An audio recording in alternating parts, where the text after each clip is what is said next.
Hi everyone, so it's Saturday here and cleaning day. Colt is out and he is going to have a bath because he's done a big poo in his enclosure. He's also just starting to go into shed, so it'll be really good for him to have a soak and hydrate before that happens. So Colt is a pied reticulated python and he is the dad of the babies that we've just hatched here. So he's breathing quite heavily because he's in an awkward position here, but yeah, so this is Colt and he's going to go in the bath.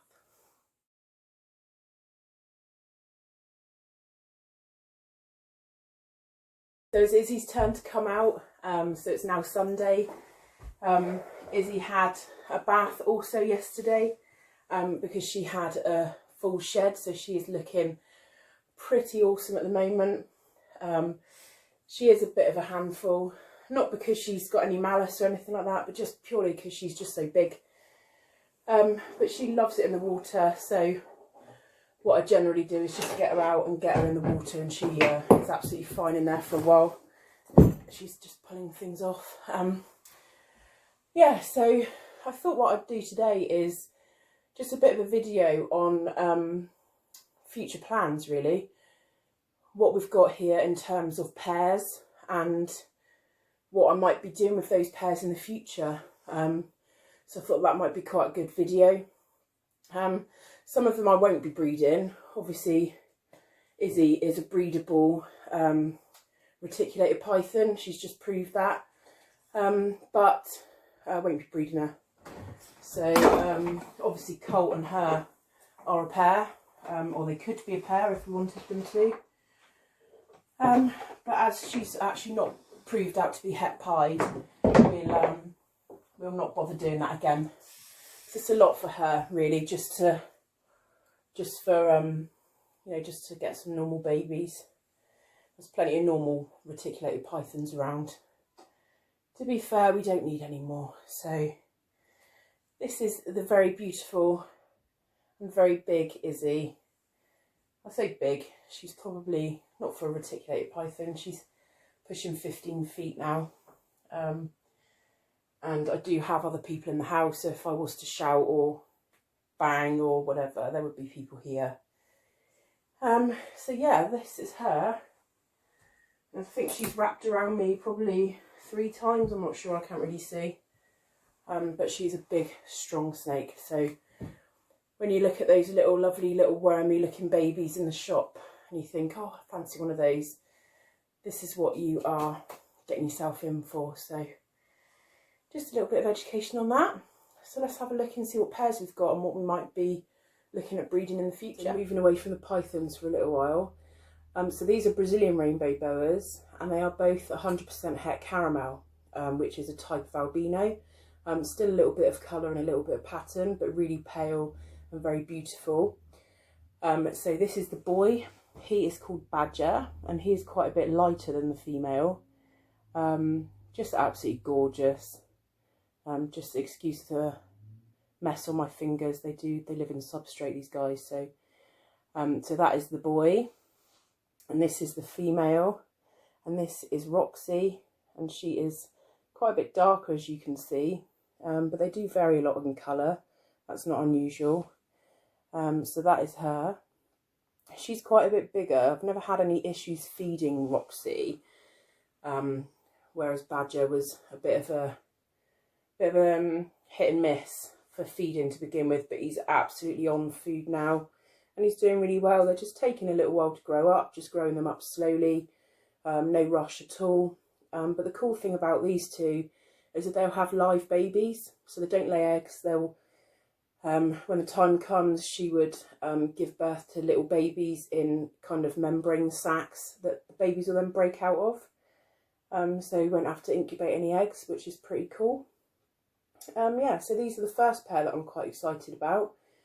So hopefully, fingers crossed, providing they are what I bought them as, should be some caramel albino Brazilian rainbow boas in the future. So that'd be cool. These are the next two that I'm quite excited about. So these are obviously royal pythons. This is the male, and he is a pewter, which is cinnamon pastel. and this is the female, and she is a cinnamon Mojave. Now these guys are both triple hets, and they're both triple het for Ghost, Desert Ghost and Amur. Amur is quite an exciting gene. It's quite new, which has mainly been worked on in other places in Europe. It reminded me very much of the puzzle gene, which I also really like. So that's why I got these two. Quite excited. Obviously you can see that he is fed an awful lot more than she has. She's obviously younger as well.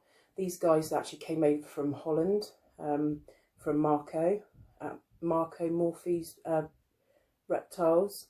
So these two are pretty cool, and looking forward to seeing what they might produce in the future. So this will be the next pair that I'm quite excited about. So this is the female in my right hand, on your left. She is double het for Ghost and Genetic Stripe, and this will be her boyfriend. He is a Mojave Genetic Stripe het for Ghost.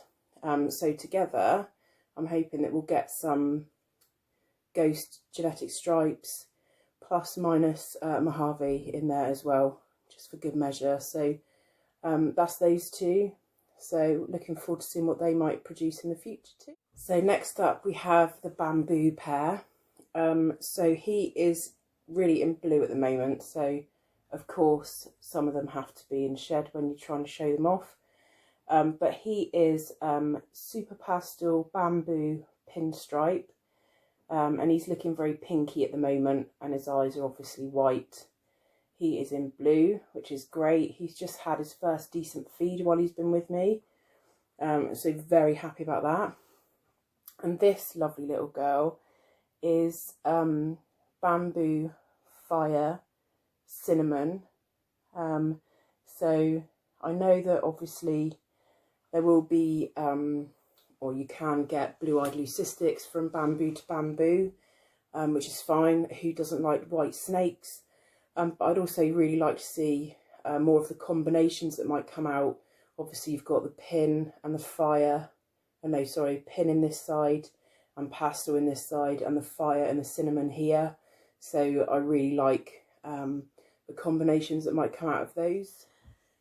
So then we have some black pastel. Obviously these guys are a lot smaller. So this is the male over here, and he's very shy. But he is a black pastel pinstripe. Absolutely love what black pastel does to that pinstripe pattern. Really mixes it up. And he's just very gorgeous. Recently shed, so looking pretty nice. And that's him. And this is the female. She is just a black pastel female. So that's her, but so rich. Love those dark, rich browns. Yeah, really like her. She's a really good feed. Well, they both are actually, both very good feeders, but obviously a lot younger than the others, as you can see. These are this year's babies. So they'll take a little bit of growing, obviously, but that's fine. So I've got a couple of other females I just wanted to show. So obviously these guys will be doing stuff in the future, but just not really sure where to go with them yet. So I've got this very gorgeous little Ghost Enchi Mojave, I think pastel, can't remember, female. So she'll probably go to one of the boys that we've already seen. So I do have a male that's 100% het Ghost, among other things. So might be a girlfriend for him in the future. And also this absolute stunner. So this is a Puma female, so Yellow Belly Spark. And she is also absolutely gorgeous. Eating like an absolute monster, as you can see by the size of her. And yeah, she's just really nice. So not 100% sure what I'm going to do with her yet. She may just be a pet, nothing wrong with that. But I have any excuse to get her out, really. She's just so pretty. So this is another girl that I also like to get out and show off. She is Superfire. So she is a black-eyed leucistic snake. She's a bit pinky at the moment. I think she looks like she's about to go into shed. So yeah, again, not really sure what to do with her, but why wouldn't you want to put fire into stuff, really? So back to boas for a sec. So this is Silver. He is an exanthic motley boa constrictor, and he has the most awesome stripe down his tail. He seems to be getting darker and darker with every shed.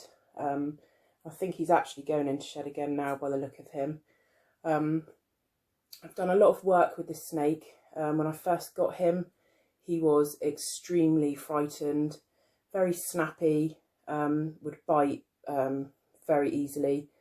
He was 2 when I got him, and very, very small. He's put on a lot of weight. He's feeding really well. He's pretty much, I'd say, probably a perfect weight at the moment, although I wouldn't like to go any heavier than this. And yeah, he's doing really well. So I called him Silver because when I got him, he was literally silver. I'm not sure if you'll be able to see, but his eyes are actually a really dark graphite grey. He's just really pretty. There's something about the motley pattern of a boa that's really nice. I just really like it. So that's him. He is breedable now, really. He's 2, although I wouldn't breed him at the moment. I'd definitely make sure he's got a bit more size on him. But yeah, so I've got 2 female boas. We'll have a look at them. This is Rosie. She is as placid as they come. I could literally put her down on the floor and just let her mooch around. She's absolutely no bother whatsoever. She, I think, is about 4. She should be a lot bigger than this. She's a common boa, so I mean they can grow up to 8 feet. As you can see, she's absolutely nowhere near that. But she's gorgeous. When I got her, the guy said he thought she might have some dwarf in her, but I'm not really sure. I'm not sure, and I don't think probably I'd breed her. She's just a pet, but absolutely gorgeous all the same, as you can see. That's up for the boas. This is Belle. She's starting to settle down a minute. She's been out for a second. She's quite tense to begin with, and then kind of loosens up a bit. But the colours on this snake are unbelievable. Her head is like an burnt orangey red colour, and the rest of her, the contrast is just, oh, I just really like her. So this is Belle. She's got some funky genetics. She's got a really nice dark tail. Yeah, she's got some funky genetics. I've got it written down. I can't remember exactly what her parents were. But yeah, probably won't breed her at all. Just really like boas as pets. They're really nice handleable snakes. And with Beatrice, she's calmed down a little bit now. She was ferking around with the light, which was interesting. So this is obviously Beatrice. I can't do a snake handling video without getting her out because she's just a pleasure. So she is a hypo Burmese python. I do have another female and a male as well. Blossom is an albino Burmese python, so she's basically like this but yellow and white and orange. And then Bobby is the boy, and he's a granite, so it's basically normal colours but just all freckled and spots and quite a mottled pattern, so really, really pretty looking snakes. But I've got no plan to breed these guys. It's the same with the reticulated pythons, really. They it's a big responsibility to have to home them once you've bred them. And to be honest, that's the one part I've not really enjoyed with breeding the big snakes. Absolutely loved the whole process, but the homing bit was a little bit of a weird one, to be fair. So reticulated python wise, obviously we've seen Colt, we've seen Izzy. I've got Tiggy, who is another male. He's purple albino reticulated python. And we've got Tallulah, and she's a titanium reticulated python. She's in shed, which is why I haven't got her out. I like to handle her a lot too. But again, as I've said, not planning to do any more big snake breeding really. But there's a little look at some of the other stuff that I've got kind of potentially in the mill. So those rainbow boas are just beautiful, absolutely stunning. And obviously a chance to get some caramel albinos, which would be pretty cool. Quite a few different things going on with the royal pythons.